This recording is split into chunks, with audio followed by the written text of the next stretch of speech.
Bueno, gracias Samuel, bienvenidos. Bienvenidos al estudio del Evangelio. En este caso nos vamos a preparar en forma especial y con un nuevo formato, no tomando un domingo, sino en realidad una serie de domingos, toda la estación de Cuaresma para el leccionario anual. Nos preparamos para la celebración que pronto, la semana próxima ya comienza. Vamos a comenzar con un momento de oración. En el nombre del Padre, del Hijo y del Espíritu Santo. Amén. Todopoderoso y eterno Dios, tú no desprecias nada de lo que has creado y perdonas los pecados de todo penitente. Crea en nosotros un corazón nuevo y contrito, a fin de que, lamentando nuestro pecado y reconociendo nuestra desdicha, podamos recibir la plenitud de tu perdón.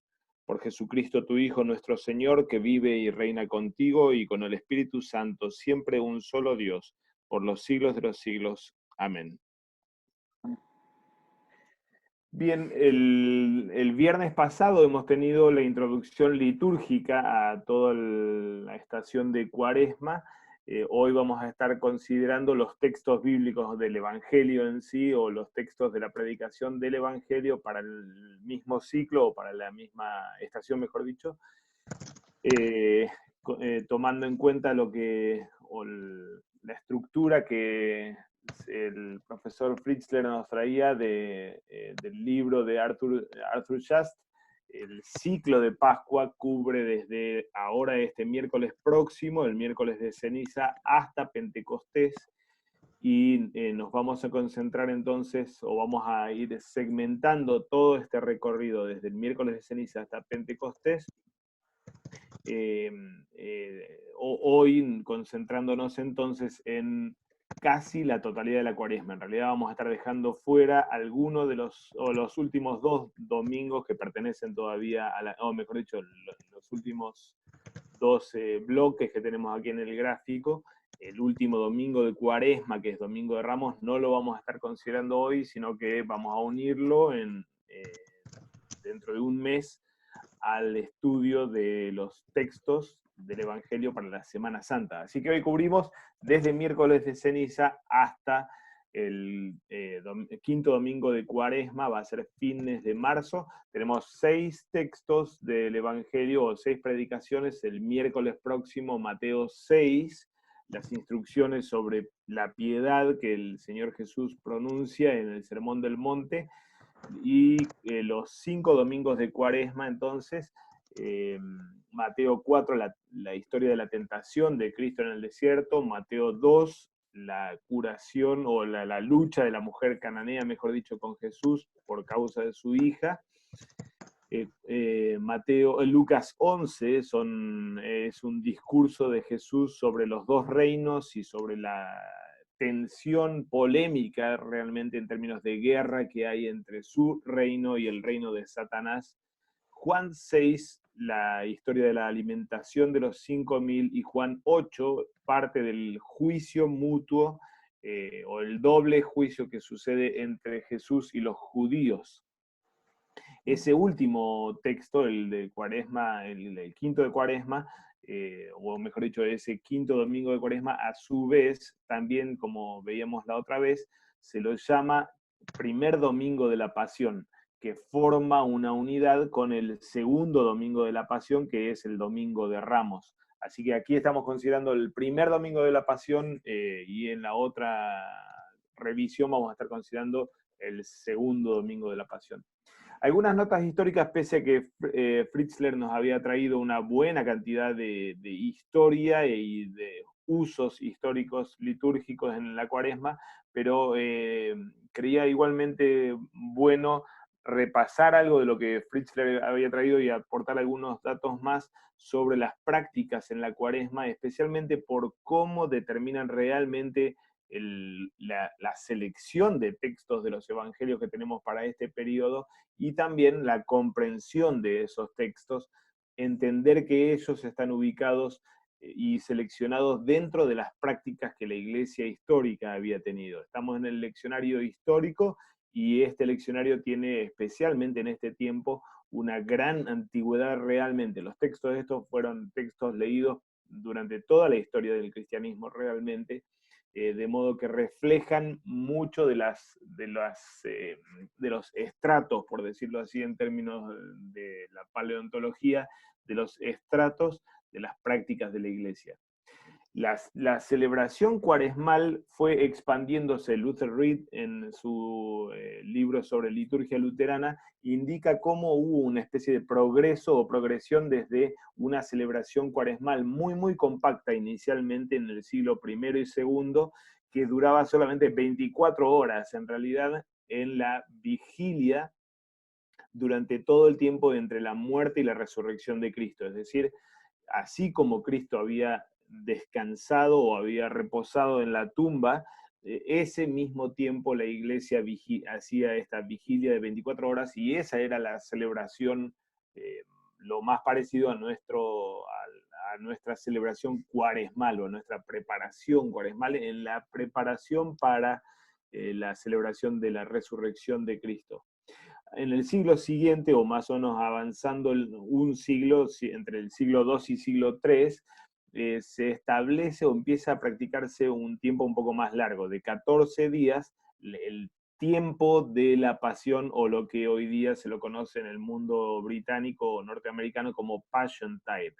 El periodo de la pasión que cubre 2 domingos, como decíamos, el quinto domingo de Cuaresma y el domingo de Ramos, y en total 14 días, desde el quinto domingo de Cuaresma hasta la vigilia pascual misma. Y todavía más avanzando el tiempo, en el siglo III y IV finalmente se establece este tiempo como un tiempo de admisión de catecúmenos, de nuevos conversos que avanzan hacia el bautismo, y la restauración de penitentes. Especialmente esto, o ligado con estos últimos, con los penitentes, aquellos que ahora vamos a ver, habían cometido pecados públicos y que necesitaban pasar por un proceso de penitencia y restauración. Especialmente por causa de estos penitentes se estableció un periodo de 40 días, o la cuarentena. Entonces, este fue el primer tiempo en el que Cuaresma, los 40 días de Cuaresma, empezó a tomar forma, y con los siguientes siglos, especialmente Edad Media, o a la mitad de la Edad Media, estos 40 días de catecumenado y de penitencia, que pasó a ser como la práctica establecida para la iglesia entera. Los textos que tenemos escogidos para todo este periodo están relacionados especialmente con ese proceso de restauración de los penitentes y de catequesis de los nuevos conversos. Solamente de los 6 textos que vamos a estar considerando, el último, el quinto de Cuaresma, es un texto que tiene un énfasis claramente ligado con la pasión. Los textos previos, los 5 primeros textos de Cuaresma, en parte, para quizá sorpresa o decepción, no son textos fundamentalmente concentrados en la muerte de Cristo, en lo que va a suceder así en la Pascua o en la resurrección, sino primordialmente son textos que tienen al penitente y al catecúmeno en el centro del escenario realmente, y en el foco de atención. Algunas notas sobre las prácticas que se tenía con respecto a la penitencia pública y al catecumenado. Entraban en proceso de penitencia quienes habían cometido pecados públicos y habían producido escándalo en la sociedad, y luego del tiempo correspondiente de estar o en rebeldía o en espera, se presentaban espontáneamente antes del tiempo de la Cuaresma, a fin de que el miércoles de ceniza estos penitentes arrepentidos, eran enrolados en la orden de penitentes. Se los registraba, y en el culto público el ministro entraba con ellos tomados todos de la mano, el ministro agarraba a uno y cada uno agarraba de la mano a todos los otros que estaban entrando en el orden de la penitencia, pasaban al frente en el altar y allí el ministro los presentaba como penitentes, imponía sus manos sobre ellos, los marcaba en la frente con cenizas como marca del estado de penitencia y los vestía con túnica áspera, de acuerdo con la tradición especialmente del Antiguo Testamento. Y luego del servicio los sacaba fuera de la iglesia y fuera de la comunidad, de hecho. Si había monasterios o claustros, iban allí durante estos 40 días o la cuarentena en espera meditativa y de arrepentimiento, en espera para el día del Jueves Santo, cuando la iglesia celebrara la Santa Cena, y ellos serían absueltos públicamente, reconciliados con la congregación o restaurados como miembros comulgantes y participarían nuevamente del sacramento del altar. Los 40 días entonces estaban ligados originalmente con este proceso de penitencia especialmente. Con respecto al catecumenado, que era el otro tipo de personajes en el centro de la escena en este tiempo, noten que los dos son en realidad lo que uno podría decir en una situación de liminal o liminar en el borde, no totalmente adentro de la iglesia ni totalmente afuera de la iglesia, a estos casos que uno podría llamar con la expresión inglesa borderline, estos casos que estaban ahí en el borde, realmente están pasando por el proceso de no quedar excluidos, sino finalmente ser insertados o reinsertados, en el caso de los penitentes, eh, no solo en la iglesia, sino primordialmente en la historia de Cristo y en la redención que en la Pascua se celebraría. En el caso de los catecúmenos o del catecumenado, normalmente había una espera, un tiempo de prueba de 2 años con los nuevos conversos que se acercaban al culto y a la iglesia. Ellos podían participar de parte del culto, pero no de todo el culto, ¿no? En el momento de la misa, de la Santa Cena, se los despedía, de ahí el término misa, que era cuando se enviaba, se despedía a los que no eran comulgantes. Estos candidatos para así ser bautizados y participar del sacramento del altar, el miércoles de ceniza también eran enrolados, no como penitentes, sino como catecúmenos, anotados en el registro, y empezaba el proceso intensivo y formal de catequesis. La catequesis no solamente eran clases teóricas o conceptuales, sino que tenía mucho mucho del ex orandi en realidad, o mucho de práctica litúrgica y espiritual o religiosa. La instrucción debía llevar al catecúmeno a la oración, a la meditación en el texto, pero especialmente debía llevarlo a la confesión de sus pecados y de su vida pagana en arrepentimiento y al exorcismo, que se repetía en una buena cantidad de veces durante todo el tiempo de la cuaresma. Empezaba enseguida, después del miércoles de ceniza, el tiempo de la catequesis, pero tenía sus momentos ya fijos y puntos más claves en los últimos domingos de la cuaresma.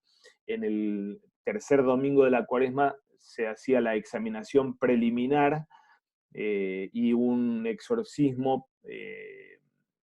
clave o crítico realmente por el hecho de que así el catecúmeno demostraba su apego a la doctrina, no solamente su conocimiento de la doctrina, sino su apego a la doctrina y el abandono de la vida pasada. Satanás era confrontado, interpelado con las palabras clásicas para el exorcismo, llamándolo espíritu inmundo y ordenándole salir de cada uno de los catecúmenos. en el cuarto domingo de la Cuaresma sucedía lo que se llama la traditio, es decir, la entrega por primera vez del texto del credo y del Padre Nuestro. En la iglesia antigua esto se lo llamaba a estos dos textos propios, sagrados de la iglesia, se los llamaba la disciplina arcani, es decir, los textos que el mundo no conocía, que el de afuera de la iglesia no conocía y que de hecho el catecúmeno a esta altura del partido por primera vez tenía acceso. Él allí conocía el credo en el que iba a ser bautizado y que iba a configurar su propia historia, y él allí empezaba a pronunciar la oración que llama a este Dios de Jesucristo, Abba Padre o Padre. Era el gran privilegio, y esto hace que ese domingo, el cuarto domingo de la Cuaresma, sea un domingo de regocijo, el llamado laetare, eh, eh, alegraos, justamente porque estos candidatos, estos niños en el vientre de la madre de la iglesia, estaban ya progresando para su nacimiento, su nuevo nacimiento. El augurio de que ya pronto venía esa nueva tanda de aparición de nuevos hijos de Dios, generaba ese gran gozo, justamente porque ellos ahora accedían al credo y accedían al Padre Nuestro. El domingo siguiente, el quinto domingo de Cuaresma, era el domingo de la devolución del credo y del Padre Nuestro, o la reditio symboli, la, la devuelta del símbolo, en el que el catecúmeno debía pronunciar de memoria eh, ambos textos sagrados, y finalmente lo habilitaba para la vigilia pascual en la que sucedía el rito bautismal. Y el acceso a la comunión, a la Santa Cena, ¿no es cierto? Luego de este domingo y a continuación de la Pascua, seguía entonces lo que se llamaba la catequesis mistagógica, que era, mistagógica significa de acceso, hago, el verbo hago tenemos allí, a los misterios, acceso a los misterios referente a la vida sacramental. Es decir, luego de que era bautizado y confirmado, se abría el paquete de qué implicaba la vida bautismal, qué implicaba la práctica de la confesión y absolución, y qué implicaba ser parte del cuerpo de Cristo en el sacramento del altar en múltiples aspectos.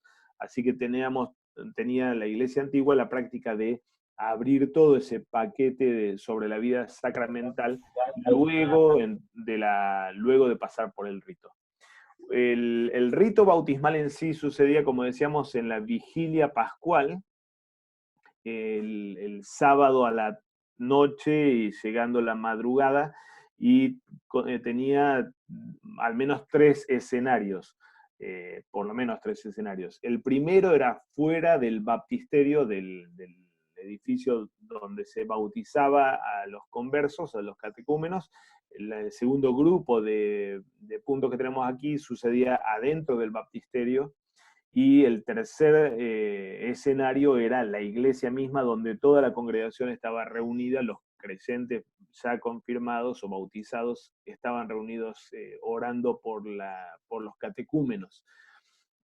Fuera del baptisterio entonces sucedía la última catequesis previa al bautismo, y este acto que ya había sucedido tantas veces, pero que ahora se volvía formal y definitivo: la renuncia al diablo, en la que el catecúmeno, mirando hacia el occidente, hacia las penumbras del occidente, levantaba la mano y interpelaba a Satanás diciendo que renunciaba a él, a todas sus obras y sus caminos, y luego se daba vuelta mirando al occidente, de donde el sol se levanta, al oriente, perdón, de donde se levanta el sol, obviamente con la mira puesta en Cristo, el sol de justicia, para profesarlo o confesar la fe cristiana delante de él.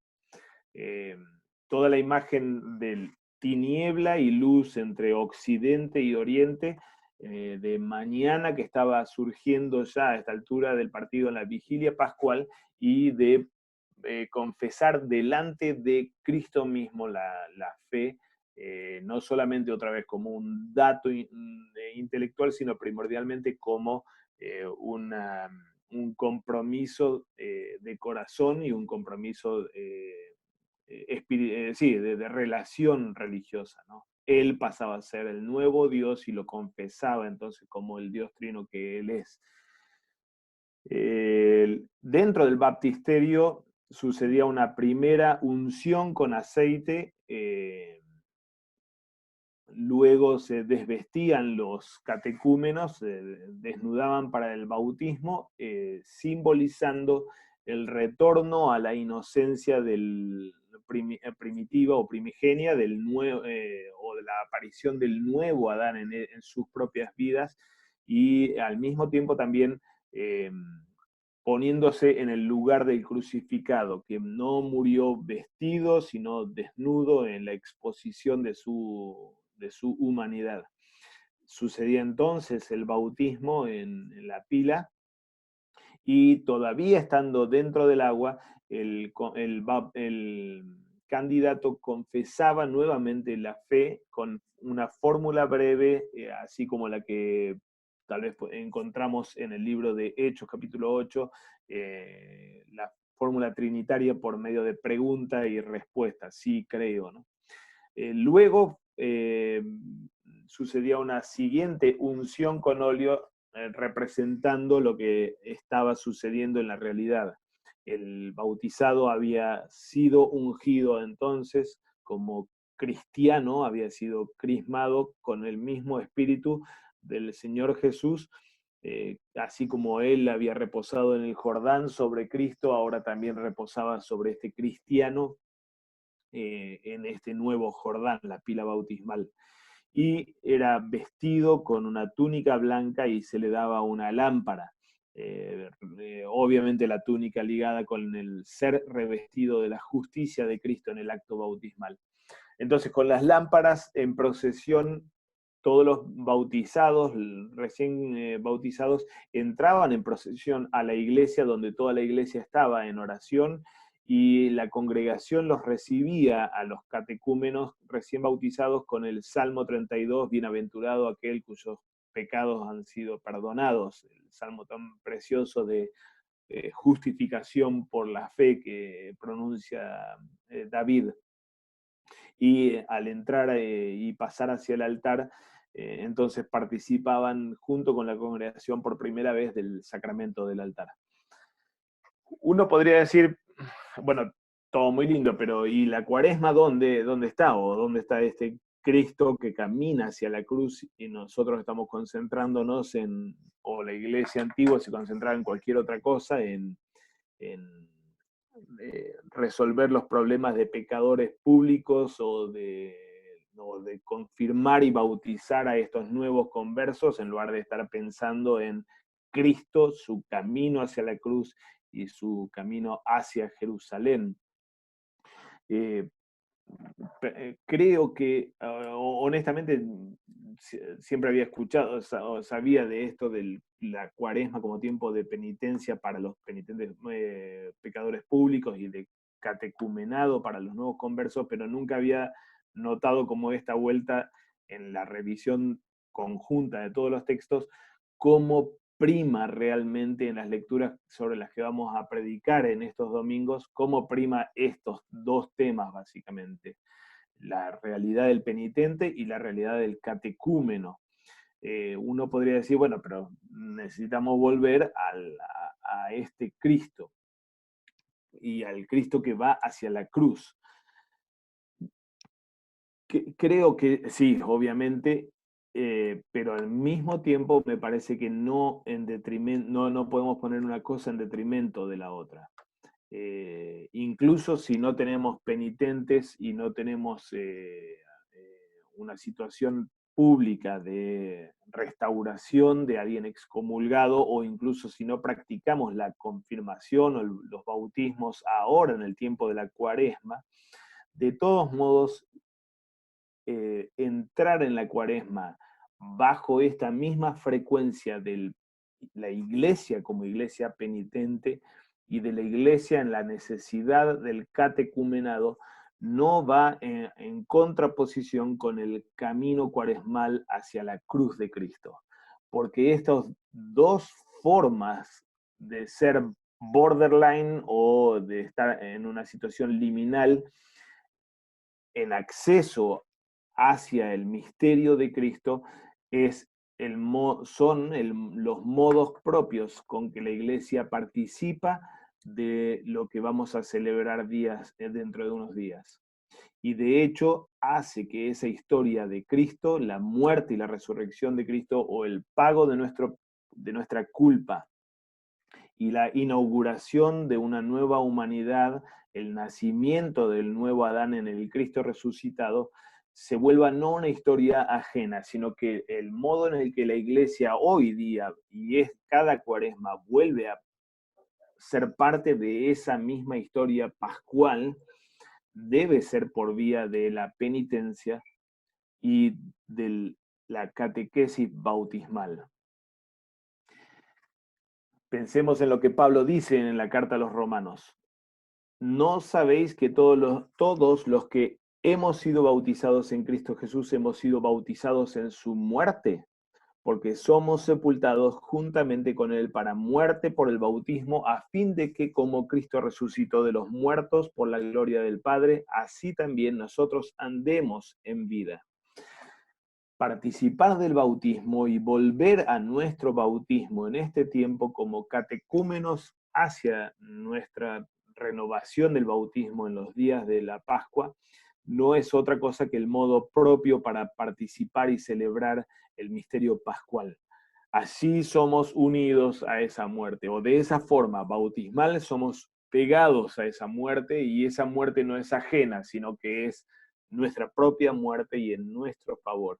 Y así somos unidos a la resurrección que vamos a celebrar el día de la Pascua.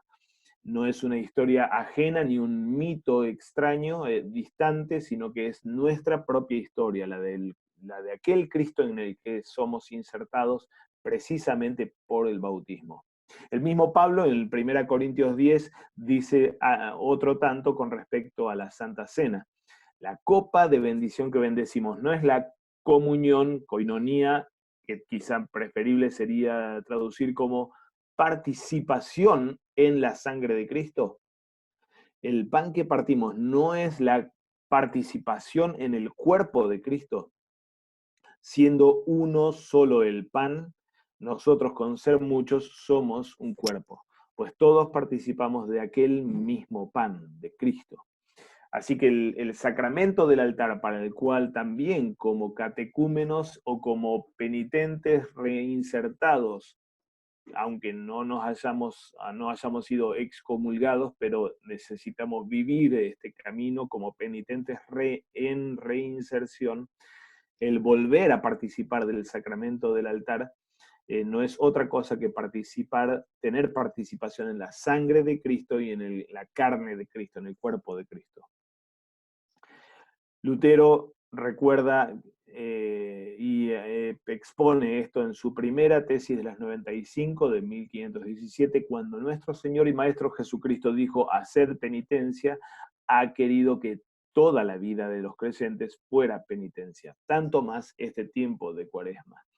Y el mismo Lutero, en el sermón sobre bautismo de, si mal no recuerdo, 1519, dice: por eso comprenderás que todo cuanto en esta vida hagamos para servir a la mortificación de la carne y a la vivificación del espíritu, pertenece al bautismo.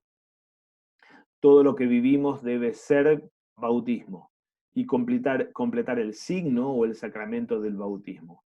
Liberados de todas las demás, entreguémonos tan solo al único bautismo, a saber, a la muerte y resurrección. De hecho, y Lutero así en ese sermón lo expone, como dice aquí, no solamente toda la vida que transitamos aquí, sino especialmente la historia que viene por delante hasta el día de nuestra propia resurrección, nuestra propia Pascua final, no es otra cosa que bautismo. Es el completar el signo que se inició en la pila bautismal hace varios años, tantos años para algunos de nosotros.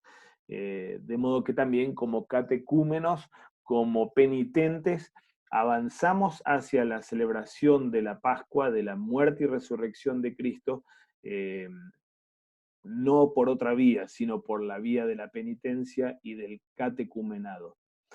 No por nada, pese a todas las perversiones y distorsiones que hubo en la Edad Media tardía, todo esto que originalmente era para algunos pocos, esos borderline o esos que estaban en una situación de medio de estar afuera, con un pie afuera y otro adentro de la iglesia, para ser recuperados o insertados en la iglesia, este tipo de prácticas pasó a ser la práctica para la iglesia entera.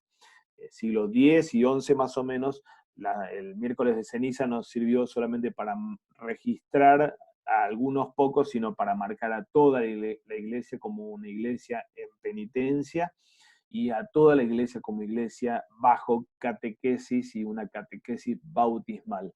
Así que la gran prioridad que el leccionario histórico se le sigue dando por herencia muy antigua a estos dos temas, el de ser penitente y morir a la vieja vida, y el del catecumenado, el de prepararse para una nueva vida, y esa preparación ligada con el exorcismo especialmente, y la expulsión de Satanás de nuestras propias vidas, sigue siendo la preparación propia para la iglesia toda, para nosotros, de este camino de Cuaresma hacia la muerte y resurrección de Cristo.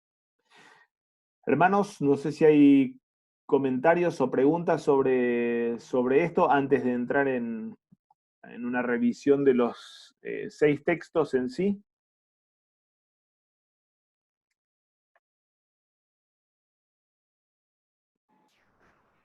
Sí, pastor. Bueno, toda una riqueza, ¿no? Lo que trae ahora sí que nuestros padres, ¿no? De la iglesia en cuanto al gran significado y la práctica también bueno, a mí me parece bastante buena en cuanto a llevar una preparación, ¿no? Como congregación. Muchas veces de este tipo, si se da el caso, hay algunos casos que no son y no se pueden dar, pero que siempre es bueno también insertar a nuestra congregación en la historia de nuestra iglesia y de sus prácticas, ¿no? Que todos siempre al final de cuentas están bajo la cruz. Así que a mí me parece bastante bueno toda esta práctica y como para también colocarla dentro de nuestras agendas en la congregación y porque es una riqueza para ellos también como congregación que se van a llevar, ¿no? Sí, sí, totalmente. Obviamente es parte de las prácticas, ¿no? O de las instituciones humanas, que como el viernes pasado decíamos con Fritzler, eh, ante las cuales tenemos libertad, pero no necesariamente la libertad significa el desprecio, o mejor dicho, la libertad no significa el desprecio hacia todo esto, sino la libertad de poder abrazarlo y hacerlo propio, ¿no? Pero igualmente, si una congregación decide no reproducirlo, no está en ningún tipo de falta de nada, ¿no? No obstante esto, pensemos en tal vez como bien decías, la riqueza que implica poder celebrar, por ejemplo, nuestros bautismos y nuestros bautismos especialmente en este periodo y el catecumenado o la catequesis para el bautismo en este periodo. Pensemos en cómo realmente todo el modo en el que la iglesia antigua celebraba facilitaba al converso para esa conexión personal con la historia de Cristo.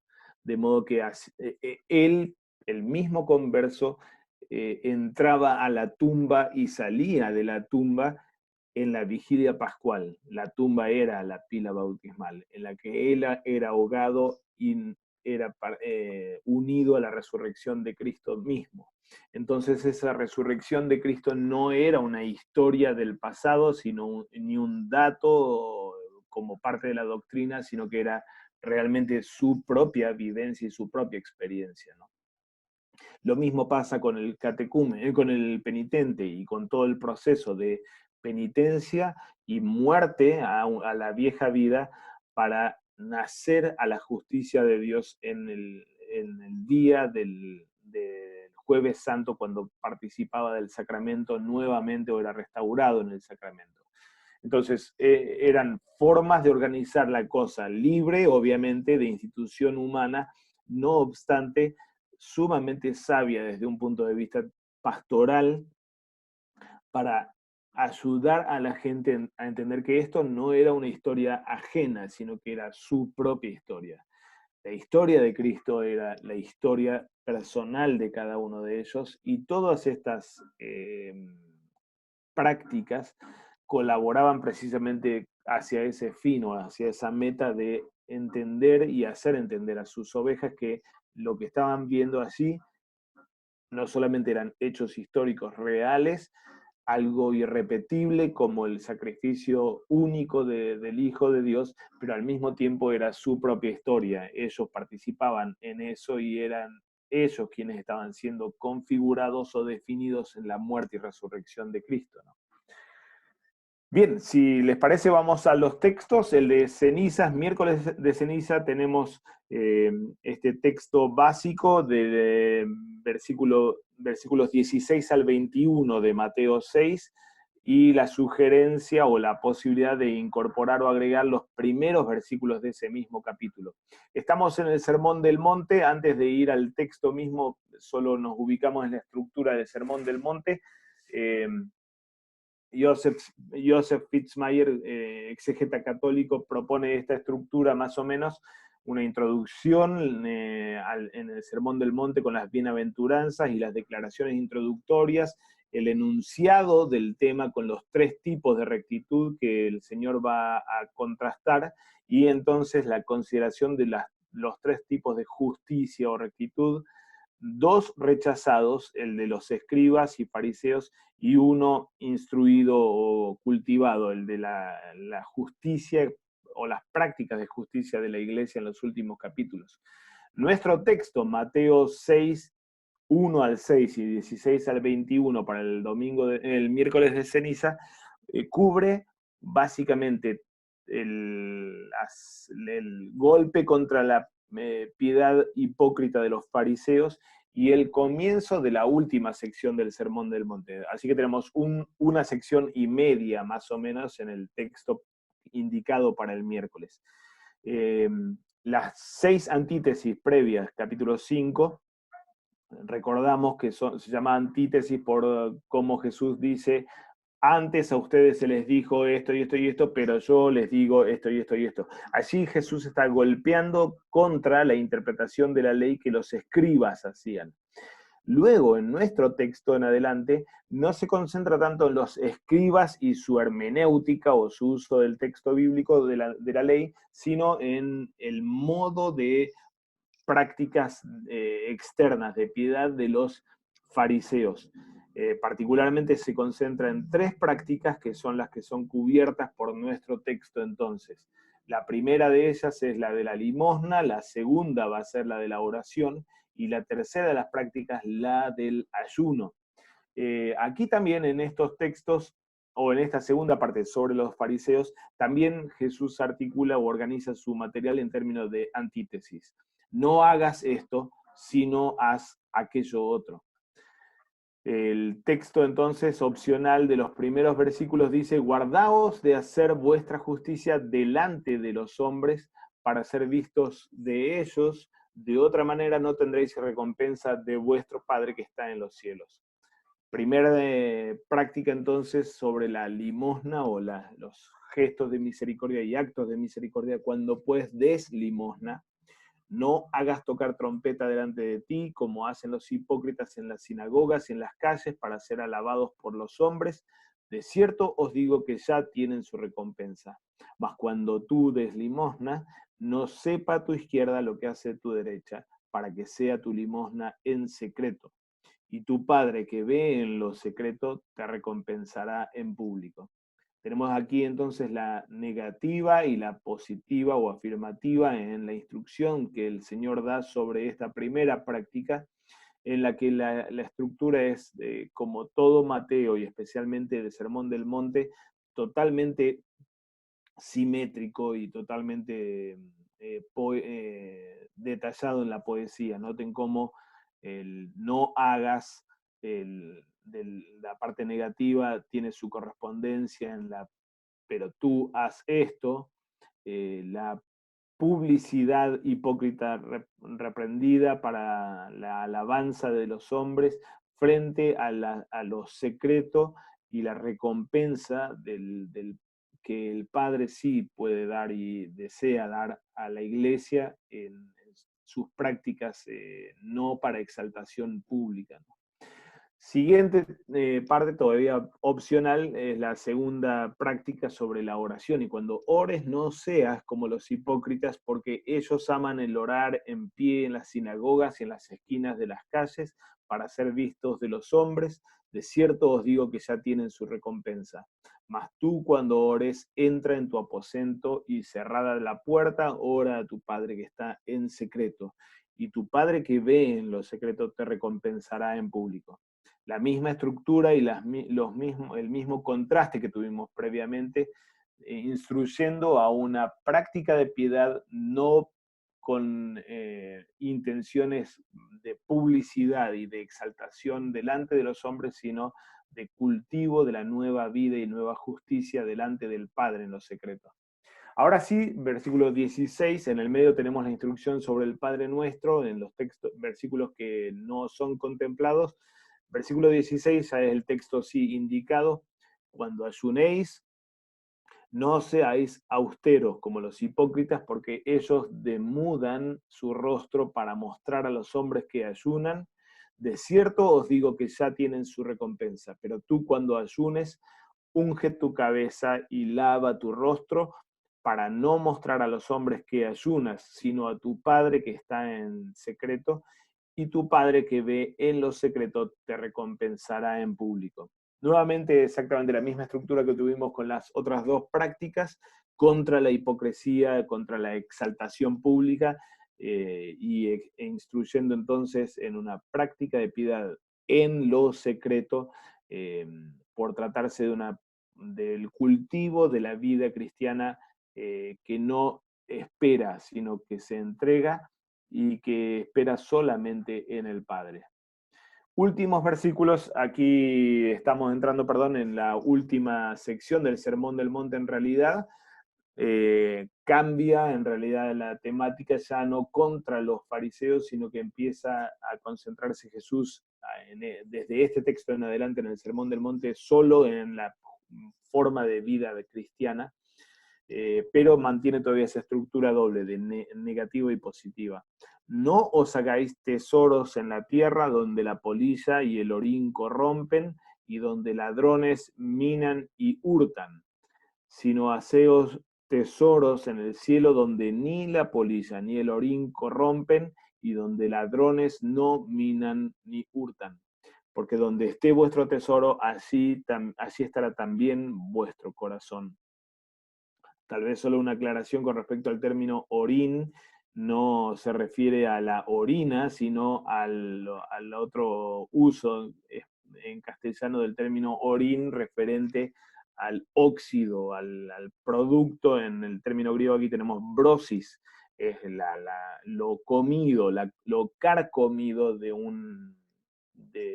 generalmente de un metal, que es lo que destruye eso carcomido o el óxido, ¿no? Entonces el término orina aquí no se refiere al fluido humano, sino al óxido de un metal, ¿no?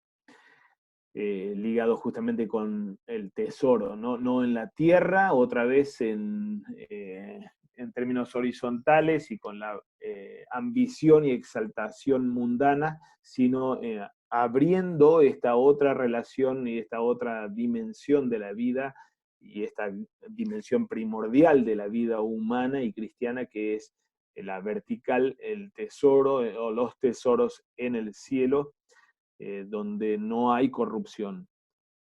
Y finalmente esta máxima final, esta máxima de cierre, donde donde esté vuestro corazón, así estará también donde esté vuestro tesoro, así estará también vuestro corazón. La conclusión de nuestro evangelio, especialmente la conclusión, es totalmente determinante y clave para la propia comprensión del evangelio del miércoles de ceniza, por el hecho de que nos pone en órbita realmente sobre lo previo. La gran tentación a pensar en cómo entonces los cristianos dan la limosna, cómo los cristianos oran y cómo los cristianos ayunan frente a otro grupo religioso. La gran tentación es transformar esa instrucción de Jesús como primordialmente moralista. Los fariseos lo hacen de esa forma, nosotros los cristianos lo hacemos de esta otra forma. Todo cierto, pero el objetivo último del texto y el contexto último del texto no es mero moralismo, sino que especialmente esa conclusión final, versículos 19 al 20 que recién leíamos, descubre la dimensión y relación vertical o delante de Dios en la que el humano es puesto y el cristiano ahora es rehabilitado por Cristo. Lo que está en juego aquí no solamente es una moral superior que Jesús está dándole o instruyendo a los cristianos, sino el verdadero culto y el verdadero Dios o la idolatría. Recordemos cómo Lutero utiliza justamente ese último versículo del versículo 21 en el Catecismo Mayor para explicar el primer mandamiento. Lutero escribe allí, ¿qué significa tener un Dios o qué es un Dios? Respuesta, Dios es aquel de quien debemos esperar todos los bienes y en quien debemos tener amparo en todas las necesidades. Por consiguiente, tener un Dios no es otra cosa que confiarse en Él y creer en Él de todo corazón. La confianza y la fe de corazón pueden hacer lo mismo a Dios que al ídolo. Si son la fe y la confianza justas y verdaderas, entonces tu Dios también será verdadero y justo. Por lo contrario, donde la confianza es errónea e injusta, entonces no está el verdadero Dios ahí. La fe y Dios son inseparables. En aquello en que tengas tu corazón, digo, en aquello que te confíes, eso será propiamente tu Dios. Y en los párrafos siguientes, Lutero entonces, eh, luego de haber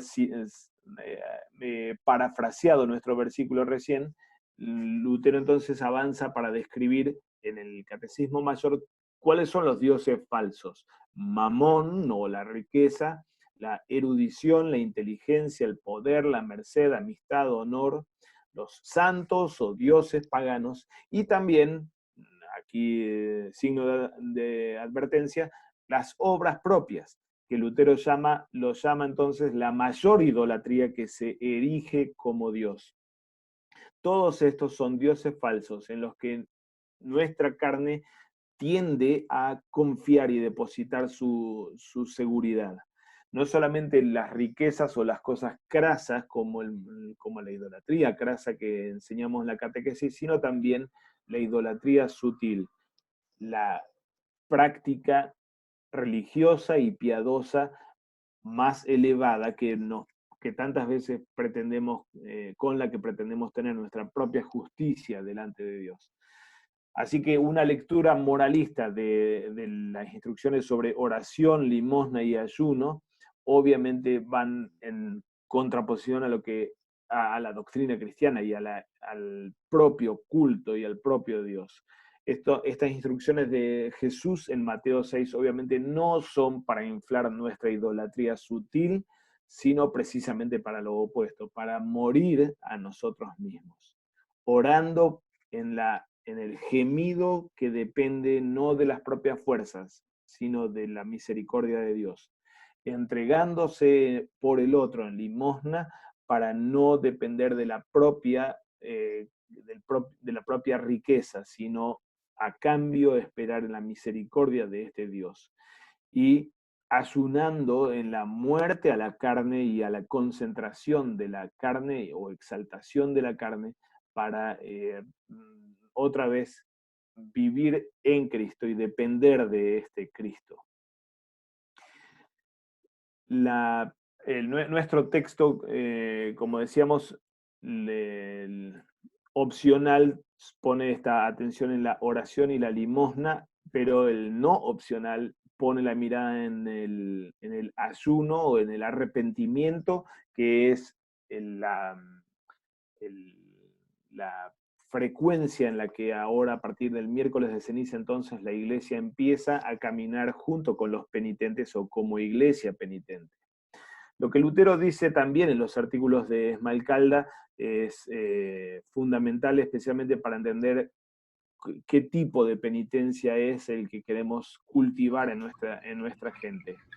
Lutero allí entonces, en los artículos de Esmalcalda, critica la penitencia romana y luego de hablar de la función destructiva de la ley, la función propia de la ley para matar nuestro orgullo, dice, la función de la ley es el rayo de Dios con el cual destruye en conjunto tanto a los pecadores manifiestos como a los falsos santos.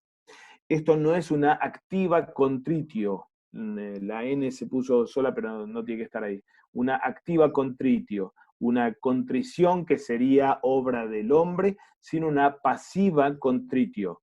El sincero dolor del corazón es sufrimiento y sentir la muerte, es decir, morir a toda propia justicia, inclusive a la justicia del arrepentimiento y del ayuno, o particularmente la muerte a esa justicia propia que la misma práctica de la penitencia, tal vez sin querer, puede producir o alimentar en nosotros. La ley y la verdadera contrición a la que somos llamados es una que nos aniquila todo tipo de justicia propia, inclusive, como digo, inclusive la de la imaginaria justicia producida por la contrición o por los actos de penitencia. Eso no nos da mérito alguno, sino que precisamente el acto de penitencia es para fulminar toda imaginación de mérito.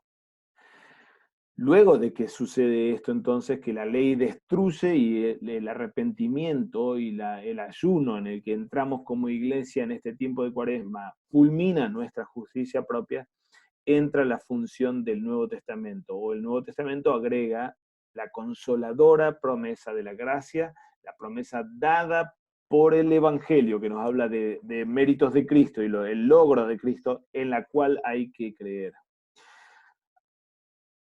No vamos a detenernos aquí en las notas de predicación, lo dejamos así, y lo mismo a las otras lecturas, todos textos realmente fantásticos y propios para el miércoles de ceniza. Pero entonces, miércoles de ceniza es tiempo en el que Jesús nos abre y habilita para esa justicia superior de la que habló en los párrafos primeros, que no es nuestra, sino que es venida de afuera. Y entramos entonces con el miércoles de ceniza en este camino para el disfrute de esa justicia externa, muriendo a toda justicia nuestra. Primer domingo de Cuaresma, el domingo de Invocavit, nos propone el texto de la tentación de Jesús, Mateo 4, 1 al 11. Vamos al texto, repasamos el texto. Entonces Jesús fue llevado por el Espíritu al desierto para ser tentado por el diablo. Y después de haber ayunado 40 días y 40 noches, tuvo hambre y vino a él el tentador y le dijo, si eres hijo de Dios, di que estas piedras se conviertan en pan. Él respondió y dijo, escrito está, no solo de pan vivirá el hombre, sino de toda palabra que sale de la boca de Dios. En la historia de la tentación vamos a tener tres tentaciones en sí, o tres pruebas que le pone Satanás con la misma estructura también, bien mateano, la descripción narrativa que prepara el planteo de Satanás, el planteo de Satanás en la segunda flecha y la respuesta del Señor a esa tentación. La primera tentación pone en duda la identidad de Cristo como Hijo de Dios. Acaba de resonar la voz celestial diciendo, tú eres mi Hijo amado, y ahora Satanás empieza poniendo en duda esa identidad de Hijo de Dios y le pide que compruebe su identidad convirtiendo las piedras en pan, a lo que responde Jesús en la cita de Deuteronomio 6, la dependencia exclusiva de la palabra de Dios y no del pan material. Segunda tentación tiene la misma estructura entonces, introducción narrativa, el planteo de Satanás, que en este caso mejora o ajusta las tuercas a Satanás porque él mismo basa su tentación en un texto como es este Salmo 91, un salmo cristológico, y la respuesta contundente del Señor también basada en Deuteronomio, no tentarás al Señor tu Dios. Entonces el diablo le llevó a la santa ciudad y le puso sobre el pináculo del templo y le dijo, si eres hijo de Dios, échate abajo porque escrito está, a sus ángeles mandará acerca de ti y en sus manos te sostendrán para que no tropieces no tropieces con tu pie en piedra. Jesús le dijo, escrito está, no tentarás al Señor tu Dios. Y última tentación, también estructura triple, introducción narrativa, el planteo y la respuesta. Otra vez le llevó el diablo a un monte muy alto y le mostró todos los reinos del mundo y la gloria de ellos, y le dijo, todo esto te daré si postrado me adorares. Entonces Jesús le dijo, vete Satanás, porque escrito está, al Señor tu Dios adorarás y a Él solo servirás. Nuevamente cita de Deuteronomio. En los tres casos Jesús responde con el texto de Deuteronomio. El diablo entonces le dejó y he aquí vinieron ángeles y le servían a Cristo. El objeto indirecto aquí le servían es Cristo mismo. El texto más que reconocido y más que conocido por nosotros, otra vez la estructura fascinante, esta introducción narrativa, cierre narrativo y en el medio los tres momentos de tentación relacionadas con el pan, relacionadas con la seguridad o protección y relacionadas con la herencia de todo el mundo. Tres temas ligados con el mesianismo de Cristo. Él como Mesías había de producir el mismo tipo de milagro que había sucedido con el maná, de modo que si él quería demostrar su identidad mesiánica debía hacerlo de esta forma, como de hecho después lo va a hacer en las multiplicaciones de panes. Si era Mesías debía contar con la protección de la que había hablado el Salmo, y si era Mesías había de heredar todo el mundo o recuperar el poder sobre todo el mundo. Ofertas que Satanás le está haciendo, lograr ser Mesías, si es que él pretendía ser Mesías, pero no por la vía de Dios, no pensando las cosas de Dios, sino pensando las cosas como Satanás mismo las piensa. Al mismo tiempo, estas tres imágenes o estas tres nociones del pan en el desierto, de la protección en los riesgos y de la herencia de las naciones, son nociones o conceptos propios para Israel, que como Mateo mismo en los primeros capítulos conectó el concepto de hijo de Dios con el nombre propio de Israel desde el Éxodo. Israel era el hijo y Jehová lo tomó como hijo en el Éxodo. Aquí Satanás está pidiéndole a Cristo que demuestre ser el verdadero Israel, él en persona, como lo hemos también comentado en algún video previo. Lograr la alimentación milagrosa, lograr la protección divina en los riesgos y lograr la herencia era la historia del Israel del desierto en la toma de la tierra prometida. Si este Cristo tenía la pretensión de él encarnar a todo Israel en su propia persona, que lo muestre, que lo demuestre. Jesús entonces no cede a la tentación satánica de lograr los objetivos mesiánicos por la vía de Satanás, sino que repudia y rechaza todo este tipo de ofertas y de planteos satánicos, porque va a abrazar el camino de Dios, el camino divino de ser Mesías como siervo sufriente, así como las palabras del Jordán lo habían pronunciado.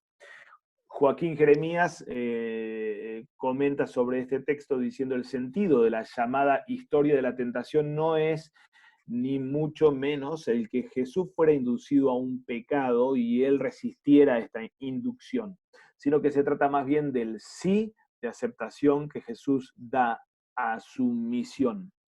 Por eso deberíamos evitar la denominación que induce a error por ser una denominación moralizadora de historia de la tentación. No tenemos ante nosotros a un Jesús tentado a pecar, sino a Jesús que tiene que pasar por una dura prueba. Jesús fue puesto a prueba para ver si estaba dispuesto a renunciar al camino fácil del éxito popular y seguir obedientemente el camino difícil, tal como lo había señalado Isaías 42, el siervo sufriente que el Padre cita en el Jordán. La escena del desierto, por tanto, es el sí de Jesús al encargo divino extendido en el bautismo del Jordán de ser siervo sufriente. Es decir, en la tentación, aquí personalmente creo que no es problema seguir llamando la historia de la tentación. En la historia de la tentación, no obstante, comparte lo que está planteando Jeremías aquí. La historia de la tentación no es tanto a ver si flaquea en su carne este Jesús, cosa que de hecho no podía suceder por su impecabilidad, el hecho de que él no peca por su santidad. Sí, la historia de la tentación representa un planteo de no caminar hacia los propósitos mesiánicos eh, por vía de la cruz, como el mismo Jordán lo había planteado, sino por otras vías, como Satanás se lo está proponiendo. Así que la respuesta o el rechazo de Jesús a los tres planteos de Satanás es abrazo y confirmación de Jesús de que él va a ser Mesías, él restaura la historia de Israel, pero no por otra vía que la cruz. Esto hace de nuestro texto realmente un texto orientado hacia la Cuaresma. Ulrich Lutz, comentarista del Evangelio de Mateo, él señala o identifica 4 líneas de interpretación del texto de Mateo 4, diciendo: algunos han tomado esto como ejemplo, Jesús como ejemplo de lucha contra la tentación satánica. Otra interpretación cristológica pone a Jesús luchando por afirmar su identidad y misión. Otra interpretación cristológica también, Jesús inaugurando su función triple como profeta, eh, con el tema del pan, sacerdote con el tema del sacerdocio, del templo, perdón, el pináculo del templo, y rey con el tema de la herencia de las naciones. Y la última trayectoria identifica a Jesús como reescribiendo la historia de Israel. En realidad las 4 líneas de interpretación son válidas, no solamente, sino que casi necesarias, yo diría. Y uno debería empezar a interpretar nuestro texto primordialmente en términos cristológicos. El texto habla primero y principal de esta reafirmación de la cruz que Jesús está abrazando, y de este modo él se afirma en su función triple de profeta, sacerdote y rey. Haciendo esto, él reescribe en su propia persona la historia de Israel. Él no cae como el primer Israel, ni como el primer Adán, y él vence la tentación en el desierto para habilitarnos a nosotros como discípulos suyos en nuestras propias luchas de tentación, a no repetir la historia de Adán en el paraíso, ni la historia de Israel en el desierto, sino a participar de su propia historia de victoria sobre la tentación satánica. Entonces, el último giro toma toda esta carga o fuerza ejemplar, pero no sin el marco cristológico primordial, ¿no es cierto? Dentro de la celebración cuaresmal, obviamente, esta lucha contra el Satanás, especialmente en el catecúmeno contra su vieja vida y en el penitente contra sus propios pecados. Esta lucha con Satanás es un tema nuestro. Así que la historia otra vez no la vemos desde lejos, como solamente en tercera persona es Él, Cristo, quien atraviesa por la tentación satánica, sino nosotros también lo hacemos. Así que el último giro ejemplar es parte necesaria, especialmente en el contexto de la Cuaresma, pero otra vez, no sin el marco prioritario de una interpretación cristológica del texto, y de una interpretación en términos casi eclesiológicos o de la historia de Israel reescrita por Jesús. Él es Israel y Él nos da participación en ese Israel. Es así como nosotros también entonces podemos experimentar, atravesar las luchas de tentación de otra forma, solo por causa de su propia victoria allí en el desierto. Otra vez dejo allí alguna propuesta de notas sobre predicación y las lecturas, la síntesis de las lecturas. Acá hay algún comentario. Normalmente usamos más el inciso 4 de la... entiendo, Samuel, tú te refieres al inciso 4, a la cuarta línea de interpretación aquí de historia de la salvación, ¿no es cierto? Uh-huh. Sí, es cierto. En la tradición medieval, obviamente, esto era solamente la interpretación 1. Así como Jesús fue tentado 40 días, nosotros también ahora atravesamos 40 días de tentación, y así como Él venció a Satanás, nosotros tenemos que vencer a Satanás, pero en forma independiente, ¿no? Es una lectura sin cristología. No podemos llegar a la lectura ejemplar sin primero pasar por la lectura cristológica de historia de la salvación para entonces llegar a la ejemplar en una lectura propia del texto, ¿no? Bien, avanzamos al otro domingo de Cuaresma, en el que tenemos la historia de lucha de la mujer cananea con Jesús. Mateo 15, saliendo Jesús de allí, se fue a la región de Tiro y Sidón, y he aquí una mujer cananea que había sido de aquella que había salido de aquella región, clamaba diciéndole: Señor, hijo de David, ten misericordia de mí. Mi hija es gravemente atormentada por un demonio. Pero Jesús no le respondió palabra. Entonces, acercándose, sus discípulos le rogaron diciendo: despídela, pues da voces tras nosotros. Él respondiendo dijo: no soy enviado sino a las ovejas perdidas de la casa de Israel. Entonces ella vino y se postró ante él diciendo: Señor, socórreme. Respondiendo él dijo: no está bien tomar el pan de los hijos y echarlo a los perrillos. Y ella dijo: sí, Señor, pero aún los perrillos comen de las migajas que caen de la mesa de sus amos. Entonces respondiendo Jesús dijo: oh mujer, grande es tu fe, hágase contigo como quieres. Y su hija fue sanada desde aquella hora.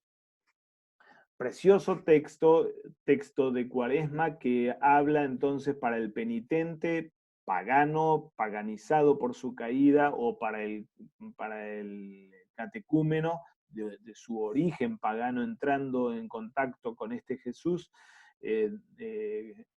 Habla de nuestras propias luchas, de nuestra carne mundana, que no merece nada, pero que es invitada por el ejemplo de la mujer cananea aquí a insistir en las promesas que Cristo abrió para el mundo.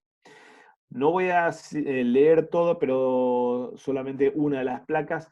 Lutero hace un tratamiento impresionante realmente de nuestro texto en varios de sus sermones. Aquí pongo solo dos citas de una de las postillas en 1522. Aquí tenemos el sermón de 1526, una síntesis de ese sermón que aparece en las obras de Lutero en español, y un sumario de la postilla de 1534, también esto está en inglés en realidad. Quería solo concentrarme en esta placa, para plantear o revisar cómo Lutero entiende este texto y propone predicar este texto. El texto nos habla de la lucha por la vida o la muerte de la fe delante del Dios que nos da vuelta a la cara. La mujer cananea excluida de la salvación es como nosotros, sin derecho a pedir nada. Pero ella cierra los ojos y ejercita una fe heroica como la de un soldado. La fe toma cautivo a Cristo en sus propias palabras cuando Él se muestra más airado y revierte sus palabras más crueles en una inversión consoladora.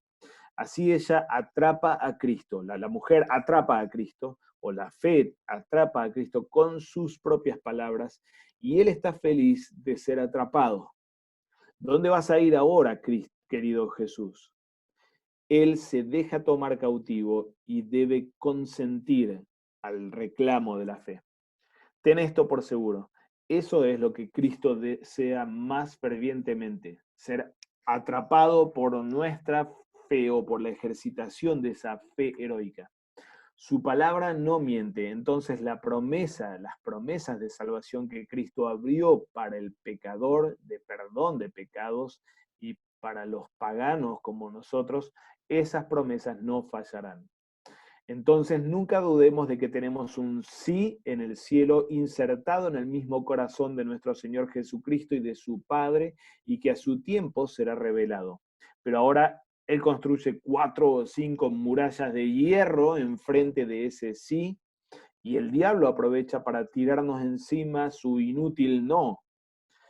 Pero debemos aprender a decir, yo me aferraré al sí de la promesa, que afirma que Dios tendrá misericordia de su iglesia y rescatará a todos los que claman a Él por auxilio. El sí está profundamente guardado en su corazón, de acuerdo con la promesa de Cristo, y lo que pidan en mi nombre, eso haré para que mi Padre sea glorificado en el Hijo. Por tanto, no me voy a enredar disputando si estoy entre los escogidos o si soy un indigno pagano, sino que voy a persistir en que el sí sigue estando allí. Fantástico realmente el concepto que Lutero está poniendo aquí en términos de ley y evangelio a todas luces. El no que parece decirnos este Cristo con sus palabras más crueles, como lo dice en la placa anterior, el no que Satanás nos tira encima para confundirnos y atormentarnos con nuestros pecados, nuestro pasado, nuestra indignidad como última palabra, con el que la fe heroica de la mujer cananea y la fe heroica que el catecúmeno, la iglesia en catequesis cuaresmal y la iglesia en penitencia cuaresmal debe ejercitarse y cultivar. Necesitamos aferrarnos de ese sí del Evangelio en medio de nuestras luchas de culpas y de traer nuestra propia herencia de pecado original. Gran texto y gran consuelo para la iglesia en su camino por la cuaresma. Otra vez dejamos ahí algunas notas propuestas para el sermón y una síntesis de las lecturas, de las otras lecturas. Cuaresma 3, el domingo en el que en la práctica de la iglesia antigua los catecúmenos eran evaluados en su confesión de la doctrina y pasaban por una especial por un especial exorcismo, el rito del exorcismo quizá tan fuerte e importante como el del día de la vigilia pascual. Lucas capítulo 11, un texto fundamental para trazar el mapa de la realidad en términos de los dos reinos, el reino de Dios y de Cristo frente al reino de Satanás. La narrativa es bastante, o el texto es bastante complejo y cargado de contenido en Lucas 11. La estructura no es simple, entonces tal vez necesitaremos empezar por allí. Jesús expulsa en el texto un demonio y esto produce dos reacciones. Una, la acusación de que él está haciendo esto en el nombre de Beelzebú, el nombre de Satanás. Beelzebú proviene del dios filisteo Baal-Zebub, que es un nombre burlón o de burla que los israelitas le dan a los dioses de los filisteos. Baal-Zebub significa el señor de las moscas, pero en la tradición judía entonces el nombre, ese nombre burlón a ese dios falso, terminó siendo el nombre para Satanás, para el diablo. Es esta la acusación que dan algunos de los que ven la expulsión de demonios, diciendo que este actúa en el poder de Belcebú, y la otra reacción es el pedido de una señal del cielo para demostrar que no es satánico este Jesús, sino que es divino, es venido de Dios. Aquí tenemos entonces una reacción de parte de Jesús en el grueso del discurso y el corazón del discurso, con 3 respuestas de argumentación. No es en el poder de Belcebú que él está actuando, sino en el dedo de Dios o con el dedo de Dios, imagen que proviene del Éxodo, del libro de Éxodo, cuando los mismos magos reconocen que las señales que hacía Moisés y Aarón eran el dedo de Dios con el que Yahvé iba a liberar a Israel. Y al ser el dedo de Dios, entonces el reino de Dios está entre vosotros. Gran texto el de los versículos 17 al 20. Y luego entonces tiene esta narrativa de confirmación, describiendo al hombre fuerte, Satanás, que es vencido por el hombre más fuerte, Cristo mismo, que despoja a Satanás. Entonces lo que están viendo ustedes, Jesús le dice a sus interlocutores, es el efecto de que Satanás, el hombre fuerte, fue derrotado y fue despojado. El botín está siendo arrancado y ahora el reino de Dios está recuperando a sus cautivos, los cautivos bajo la tiranía de Satanás. Y finalmente 3 interpelaciones, o 2 interpelaciones, una en términos de advertencia y una narrativa de advertencia con respecto a no volver atrás una vez que uno es beneficiado con con el exorcismo, porque una casa vacía puede volverse la cueva ahora de 7 espíritus peores y una bienaventuranza final corregida. El texto lo leo rápido entonces. Estaba Jesús echando fuera un demonio que era mudo, y aconteció que salió el demonio, el mudo habló y la gente se maravilló. Pero algunos de ellos decían, por Belcebú, príncipe de los demonios, echa fuera los demonios. Otros, para tentarle, le pedían señal del cielo.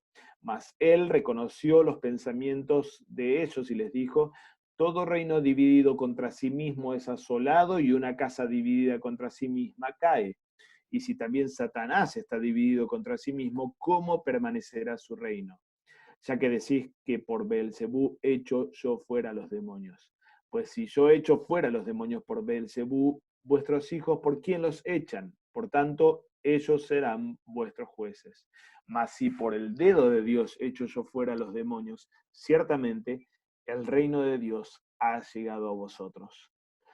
Cuando el hombre fuerte, armado, guarda su palacio, en paz está lo que posee. Pero cuando viene otro más fuerte que él y le vence, le quita todas sus armas en que confiaba y reparte el botín. El que no es conmigo, contra mí es, y el que conmigo no recoge, desparrama. Cuando el espíritu inmundo sale del hombre, anda por lugares secos buscando reposo, y no hallándolo, dice, volveré a mi casa de donde salí. Y cuando llega, la halla barrida y adornada. Entonces va y toma otros 7 espíritus peores que él, y entrando mora allí. Y el postrer estado de aquel hombre viene a ser peor que el primero. Mientras él decía estas cosas, una mujer de entre la multitud levantó la voz y le dijo, bienaventurado el vientre que te trajo y los senos que mamaste. Y él dijo, antes bien, bienaventurados los que oyen la palabra de Dios y la guardan. Gran texto realmente especialmente para los catecúmenos en este domingo de escrutinio, examen y de exorcismo. Jesús aquí, con este texto, marca la cancha o traza el mapa de la realidad, diciendo quién es Él, en nombre de quién actúa, quién está del otro lado, el conflicto abierto con Satanás en el que el catecúmeno está siendo insertado, qué realidad se nos está abriendo, es nada menos que el reino de Dios de último tiempo y la derrota de Satanás. ¿Qué implica dar el paso adelante que el catecúmeno en este domingo debía dar en la examinación y en el exorcismo? Ya no hay vuelta atrás, porque volver atrás sería peor que el primer estado. ¿Y cómo se obtiene esa bienaventuranza? No por la carne, no por las relaciones de carne de el vientre y los pechos que lo contuvieron, sino por la palabra de Dios a la que esos catecúmenos están oyendo y obedeciendo. Gran texto y gran texto para nosotros también. Tenemos allí entonces la síntesis de las otras lecturas. Si soportamos, nos quedan dos textos ahora del Evangelio de Juan, Cuaresma 4, el domingo de Laetare, regocíjate o alegraos con Jerusalén. Aquí entramos entonces, decíamos, al Evangelio de Juan. Este domingo de alegría y de gozo, en el que no se usa el color púrpura, sino rosado, en realidad, como decíamos, escuchábamos el viernes pasado, la marca del gozo está ligada justamente con lo que está pasando en o pasaba en este domingo. Este domingo los catecúmenos escuchaban por primera vez el credo y el Padre Nuestro, la oración propia de los cristianos que ahora pueden llamar Abba a Dios Padre. El texto de Juan, nos ubicamos rápido en la estructura general del Evangelio.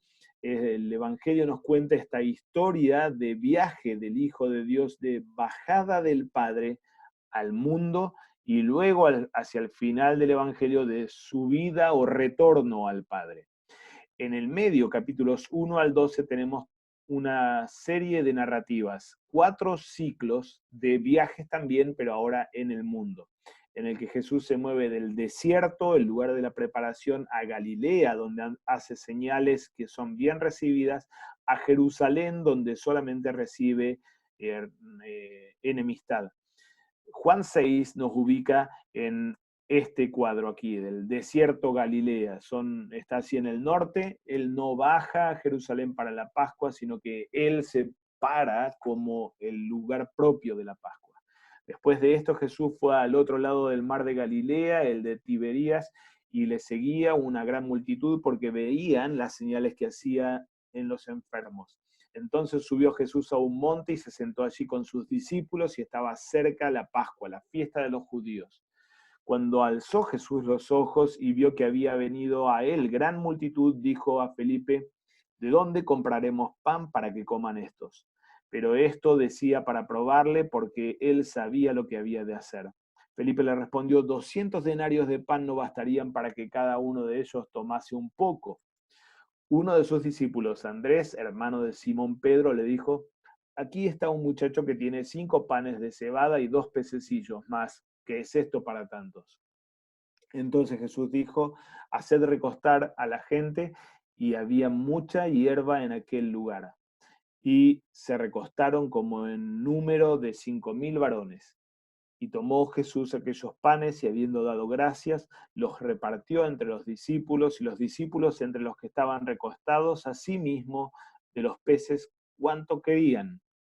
Y cuando se hubieron saciado, dijo a sus discípulos: recoged los pedazos que sobraron para que no se pierda nada. Recogieron pues y llenaron 12 cestas de pedazos que de los 5 panes de cebada sobraron a los que habían comido. Aquellos hombres entonces, viendo la señal que Jesús había hecho, dijeron: este verdaderamente es el profeta que había de venir al mundo. Pero entendiendo Jesús que iban a venir a apoderarse de él y hacerle rey, volvió a retirarse al monte él solo.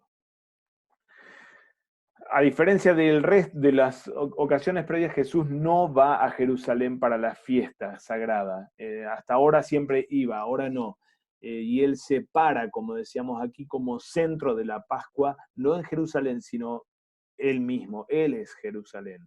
Él es Moisés que alimenta al pueblo. Él es Yahvé que provee el pan. Él es el Cordero mismo, el alimento propio. Él provee el alimento de vida eterna para el que nos preparamos. No solo como el nuevo Moisés, lo que lo haría un profeta, pero por comida que perece, sino como Yahvé mismo que da el pan que viene del cielo. El sermón que viene a continuación en Juan 6 es una clave fundamental para entender el milagro que nos relata el texto de este domingo. El pan que baja del cielo, comida de vida eterna, es su cuerpo dado en sacrificio. Tema pascual y cuaresmal, pero también es su carne como alimento de vida eterna. El tema eh, del catecúmeno y del penitente. Anhelamos esta carne y hacia ella caminamos en este tiempo de penitencia y de catequesis también. En medio de la cuaresma y del padecimiento o arrepentimiento por nuestros pecados, resuena este leitare, alegraos, la invitación a gozarnos, porque el buen pastor que alimenta en verdes pastos ya restauró el nuevo Israel y nos abre este banquete de vida eterna. Esto tal vez sintetiza parte de los temas claves del texto en orientación especialmente cuaresmal, de catecumenado y del penitente, y a la vez funciona aquí, o lo propongo como una idea de estructura para el sermón. Tenemos ya bastante poco tiempo, hermanos, así que necesito correr ahora para lo último. Cuaresma 5, el último domingo de Cuaresma, perdón, el domingo del Laetare entonces, y esto se puede recordar entonces, era este domingo de regocijo por esos dos temas, o ese tema de que el catecúmeno recibía la tradición, recibía el credo y recibía el Padre Nuestro, como también nosotros recibimos esa tradición, la tradición divina de la doctrina. Domingo, el quinto domingo, el último que vamos a considerar aquí, es el domingo en el que los catecúmenos devolvían el credo y el Padre Nuestro. Domingo de Yúdica se llama por cómo empieza el introito: júzgame, oh Dios, defiende mi causa. Un introito totalmente apropiado para el tema del Evangelio, que es justamente el juicio de los judíos contra Jesús y de Jesús contra los judíos. La misma estructura del Evangelio, y avanzamos ahora no arriba en el tercer ciclo, sino abajo en Jerusalén, nos ubica el capítulo 8, último gran conflicto en Jerusalén. Todas las pasadas de Jesús, las 4 pasadas de Jesús por Jerusalén en Juan, son conflictivas y de antagonismo, pero aquí llega a su punto más crudo. Nuestro texto es ese juicio casi final entre Jesús contra judíos y judíos contra Jesús, en el que hay una serie de acusaciones y de demostraciones desde la perspectiva de cada uno de la culpa del otro. El comentarista católico Jerome Nerey tiene un artículo, un análisis bien interesante de todo este bloque del capítulo 8, e indica que se trata, o el texto es un texto de juicio, empieza como juicio de los judíos en contra de Jesús por lo que él había dicho en los capítulos previos, pero pronto en el versículo 21 al 30 Jesús revierte el juicio diciendo: si no creen que yo soy, morirán en sus pecados. Entonces Jesús pone básicamente aprueba la inocencia o la fe de los judíos. Ellos pretenden justicia, él los acusa de ser incrédulos y de rechazarlos por su perversión. Entonces plantea 5 casos de prueba o tests que él les pone a los judíos, que empiezan con una gran afirmación de Cristo: la verdad los hará libres, cada uno tiene un padre diferente, ustedes tienen su padre, yo tengo el mío, ustedes hacen la obra de vuestro padre, si guardaran mi palabra no morirían, y Abraham vio mi día y se gozó. Estas 5 afirmaciones son afirmaciones claves que Jesús pone para poner a prueba si ellos creen o no, y la dinámica siempre se repite de la misma forma en cada una de esas pruebas, que es la afirmación de Jesús, la incomprensión por incredulidad de los judíos y la explicación de Jesús final que expone entonces la culpa de los judíos. Ahora, desde el lado de Jesús como juez, todo esto demuestra la gran culpa de los judíos, pero irónicamente desde la perspectiva de los judíos, todo esto no hace otra cosa que avanzar en la culpa de blasfemia en la que Jesús se está enredando. Como decíamos, el quinto domingo de Cuaresma sí es el domingo que se enfoca en la pasión y realmente es un gran texto para esto. Expone la tensión que lo lleva a Jesús a la cruz inevitablemente, pero al mismo tiempo la culpa de los judíos que matan a su Mesías por pura incredulidad. No voy a leer el texto perdónenme por la cuestión de tiempo, pero sí el texto este es un gran texto para la Cuaresma por dos motivos, básicamente, o aparte de los motivos que yo decía recién de la tensión y el juicio, por el contenido de los últimos versículos. Abraham, vuestro padre, se gozó de que había de ver mi día y lo vio y se gozó. ¿Cuál es mi día? ¿Y cuándo es que él vio ese día y se gozó en ese día? Históricamente se ha entendido esta referencia de Jesús a Abraham, a la visión de Abraham y al gozo de Abraham. Se conectó este versículo 56 con el sacrificio de Isaac, o el casi sacrificio de Isaac en el monte Moriah, y la visión del cordero o del carnero que sustituye a su hijo Isaac y que entonces es sacrificado finalmente. Ese cordero es la visión de Cristo que tiene Abraham y le produce el gran regocijo de que su hijo no tiene que morir, que su hijo no tiene que ser sacrificado, sino que ahora el cordero lo sustituye. Este es un gran, obviamente, una gran referencia a la muerte sustitutiva de Cristo, para la cual ahora estamos ya cerrando la Cuaresma y a la que nos estamos preparando, y un precioso texto de gozo de los ojos que sí son capaces de ver en la muerte de Cristo no solamente la salvación nuestra, sino su propia identidad como yo soy, como Dios mismo rescatándonos.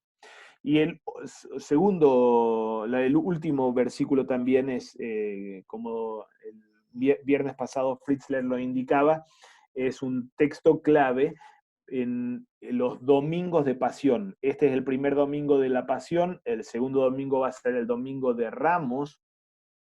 En esta estación o periodo de la pasión, cuando se lee o se leía en la antigüedad la frase Jesús se escondió en el versículo 59, entonces allí la iglesia que tenía estatuas o tenía cuadros, cubría todos estos cuadros y la misma cruz como símbolo de que el que es yo soy, Dios, se oculta u oculta su divinidad bajo la humillación al punto de volverse sacrificio y al punto de morir la muerte vergonzosa de la cruz.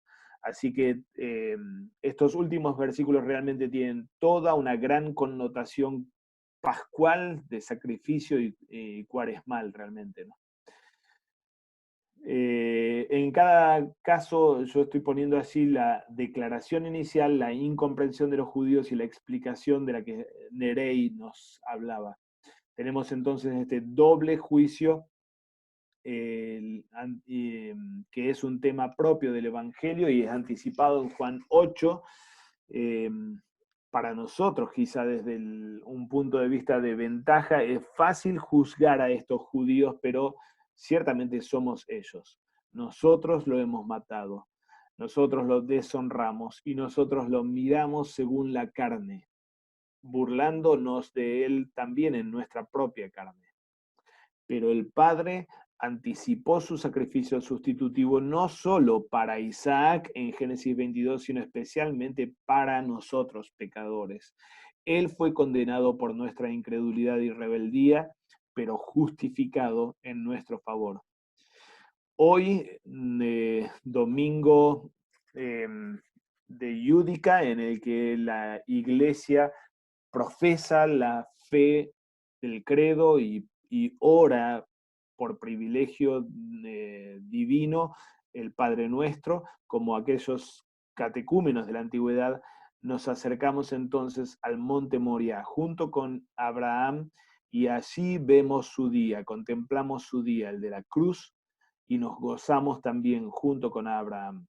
No porque seamos mejores que los judíos, sino simplemente porque Dios abrió su misericordia para nosotros y nos rescató de las tinieblas, dándonos su luz admirable en la doctrina de vida del credo que confesamos también hoy y del Padre Nuestro, con el que el Hijo, por privilegio, hablaba eternamente con el Padre, pero ahora la Iglesia también lo hace.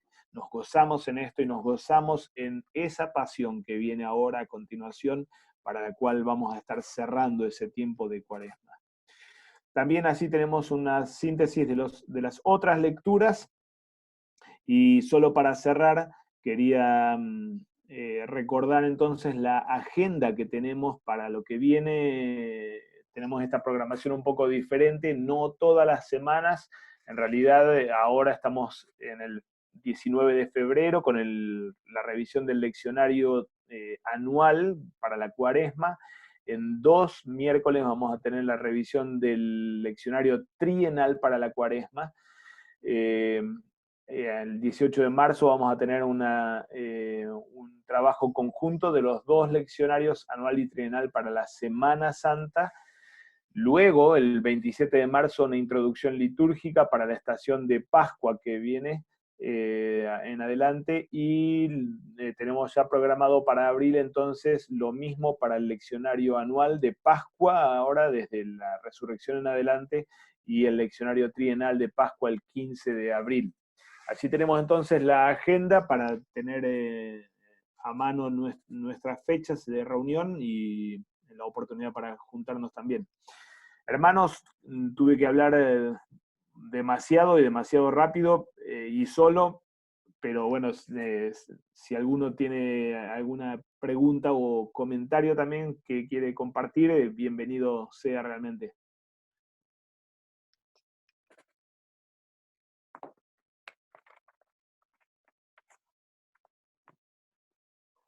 Pueden hacerlo ahora si quieren, si hay alguna consulta o algún comentario. De mi parte, gracias, Pastor Roberto, como siempre, por todo el material. No, por favor, gracias por estar allí, Omar, y también por compartirlo. Gracias, pastor. Realmente bastante completo, aunque con las cosas que se omitieron, todo lo que nos trae realmente está bastante completo para poder meditar durante la temporada. Gracias, hermanos. Gracias por su tiempo también y la paciencia. Vamos a terminar entonces con un momento de oración. En el nombre del Padre, del Hijo y del Espíritu Santo. Amén. Oh Señor Dios, tú guiaste al pueblo de antaño a través del desierto y lo llevaste a la tierra prometida. Ahora guía a tu iglesia para que, siguiendo a nuestro Salvador, podamos caminar a través del desierto de esta vida presente rumbo a la gloria del mundo venidero. Por Jesucristo, tu Hijo, nuestro Señor, que vive y reina contigo y con el Espíritu Santo, siempre un solo Dios, por los siglos de los siglos. Amén. Hermanos, bendiciones para el tiempo de la Cuaresma entonces, y que el Señor acompañe la predicación de ustedes. Muchas gracias por todo. No, por favor. Un abrazo, hermanos.